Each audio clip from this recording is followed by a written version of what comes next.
Hello. So இன்னைக்கு என்ன topic பத்தி பார்க்க போறோம் அப்படின்னா new mom. So new mom வந்து எப்படி ஹெல்த்தியான ஃபுட் டயட்டை ஃபாலோ பண்ணலாம் அப்படிங்கிறத பத்தி பார்க்கலாம். ஸோ நியூ மாம் அப்படிங்கிறப்பயே வந்து பாத்தீங்க அப்படின்னா ப்ராப்பரான ஒரு டயட்லயே இருக்க மாட்டாங்க. ஏன் அப்படின்னா ஸ்லீப்லெஸ் நைட்டா இருக்கும், மார்னிங் எந்திரிக்கிறது லேட்டா இருக்கும், அவங்களோட டெய்லி ரொட்டீனே வந்து கம்பல்சரி ஃபுல்லாவே மாறி இருக்கும்.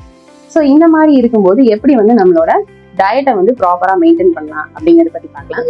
ஸோ எப்போ எந்திரிச்சாலும் நீங்க சாப்பிட வேண்டிய ஃபுட்ல வந்து எல்லாமே இருக்கிற மாதிரி பார்த்துக்கணும்.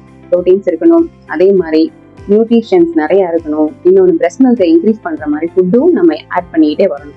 ஸோ மார்னிங் நம்ம சாப்பிடும்போது பார்த்தீங்கன்னா ஆஸ் யூஷுவல் நீங்கள் வந்து இட்லி சாப்பிட்டாலும் சரி, தோசை சாப்பிட்டாலும் சரி, ஏதோ ஒரு மில்லட் ஐட்டம்ஸ் வந்து ஆட் பண்ணிக்கோங்க. கார்லிக் வந்து நிறைய சாப்பிடுங்க. இன்னொன்று ஆஃப்டர்நூன் ஃபுட்டு சாப்பிடும்போது நிறைய வெஜிடபிள்ஸ் ஆட் பண்ணிக்கோங்க.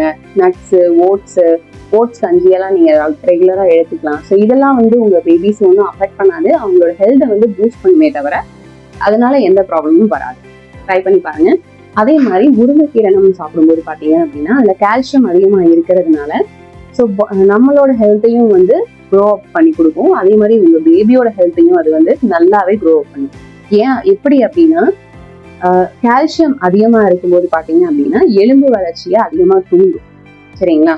அப்போ வந்து உங்க பேபிஸோட ஹெல்த்தும் வந்து போன் ஸ்ட்ரென்த் அதிகமாக இருக்கும், அவங்களோட போன்ஸும் வந்து நல்லாவே மெச்சூர்டாகி வளரும். இன்னொன்று நம்மளும் வந்து ரெக்கவர் ஆகிறதுக்கு இந்த முருங்கைக்கீரை நல்ல ஒரு யூஸ்ஃபுல்லான ஒரு விஷயமா இருக்கும். இன்னொன்று ப்ரோட்டீன்ஸ் நம்ம நிறைய எடுத்துக்கணும், மில்க் ஐட்டம்ஸ் எடுத்துக்கணும். மில்க் ஐட்டம்ஸ்ல வந்து மில்க்கு, கேர்டு, பன்னீர் இந்த மாதிரி விஷயம் நம்ம எடுத்துக்கலாம். இன்னொன்று பிரெஸ்ட் மில்க் சப்ளையை வந்து இன்க்ரீஸ் பண்ணும்போது பார்த்தீங்க அப்படின்னா கார்லிக் எடுத்துக்கணும். கார்லிக் வந்து பார்த்தீங்க அப்படின்னா நார்மலாகவே அதில் நிறைய மினரல்ஸ் இருக்கு. அது என்ன பண்ணும் அப்படின்னா பிரெஸ்ட் மில்க் சப்ளைவை இன்க்ரீஸ் பண்ணும். ஆன்டிபயோட்டிக்கும் சேர்ந்து இருக்கிறதுனால உங்கள் பேபிஸ்க்கு அவ்வளோ சீக்கிரமா கோல்டோ காஃபோ அந்த மாதிரி எந்த ஒரு விஷயமும் அஃபெக்ட் ஆகாது. இன்னொன்று வந்து பார்த்தீங்க அப்படின்னா பெனுக்ரீக் நம்ம சாப்பிடும்போது பார்த்தீங்க அப்படின்னா பிரெஸ்ட் மில்க் சப்ளைவை இன்க்ரீஸ் பண்ணி கொடுக்கும்.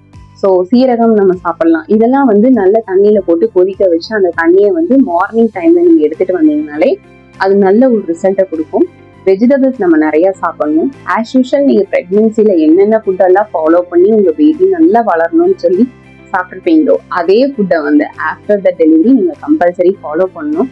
அப்படி நீங்க ஃபாலோ பண்ணீங்கன்னா மட்டும்தான் உங்க பேபி ஹெல்த்தியா வளருவாங்க. ஸோ இந்த மாதிரி யூஸ்ஃபுல்லான டிப்ஸ் உங்களுக்கு வேணும் அப்படின்னா மறக்காம நம்ம சுட்டி குட்டி ஆர்டிக்யூன் பேஜை சப்ஸ்கிரைப் பண்ணி வச்சுக்கோங்க. தேங்க்யூ.